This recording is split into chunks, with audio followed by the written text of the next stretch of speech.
મહત્વના સમાચાર જૂનાગઢથી પ્રાપ્ત થઈ રહ્યા છે। તોડકાંડમાં સીપીઆઈ તરલ ભટ્ટની ધરપકડ થઈ છે। એટીએસની ટીમ તરલ ભટ્ટની પૂછપરછ કરી રહી છે। પુરાવા માટે અલગ અલગ લોકોની પૂછપરછ ચાલી રહી છે। તો જૂનાગઢમાં તોડકાંડમાં સીપીઆઈ તરલ ભટ્ટનો મોટો હાથ હતો।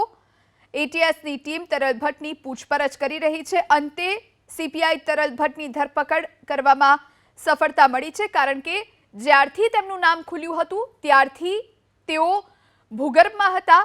અંતે તેમને શોધવામાં સફળતા મળી છે। પુરાવા માટે અલગ અલગ લોકોની પણ પૂછપરછ ચાલી રહી છે। તેમના નિવાસસ્થાને પણ પોલીસની ટીમ પહોંચી હતી। ત્યાંના સીસીટીવી પણ મેળવવામાં આવ્યા હતા। તો હાલ તરલ ભટ્ટની ધરપકડ કરવામાં આવી છે અને તેમની પૂછપરછ ચાલી રહી છે।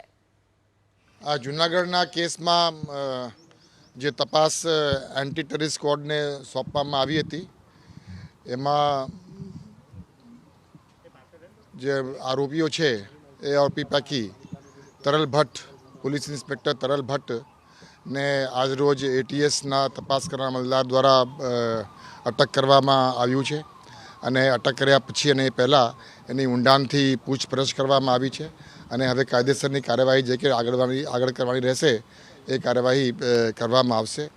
આ સમગ્ર તપાસમાં અન્ય જે બાબતો છે, અન્ય જે એવિડન્સ છે એ કલેક્ટ કરવા માટે અલગ અલગ લોકોની પણ અને વિટનેસીસની પણ અત્યારે પૂછપરછ ચાલુ છે અને એવિડન્સ કલેક્ટ કરવા માટેની તમામ પ્રક્રિયા તપાસ કરનાર અમલદાર દ્વારા કરવામાં આવી।